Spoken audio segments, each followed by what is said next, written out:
Ngayon ay pag-usapan naman natin ang nakakatakot na urban legend na kwento sa Indonesia, ang tungkol sa Pocong. May isang lalaki noon ang nakakita sa Pocong habang siya ay nakalive. Ang Pocong ay balot ito ang kanyang buong katawan ng puting tela.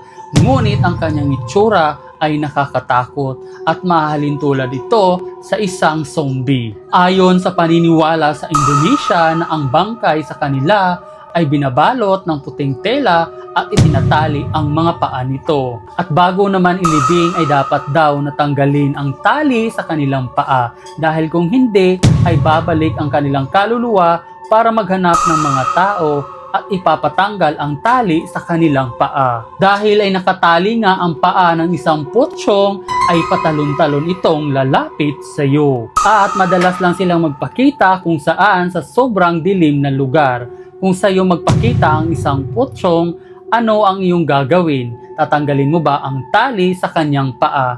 Ako hindi, tatakbo ako ng mabilis.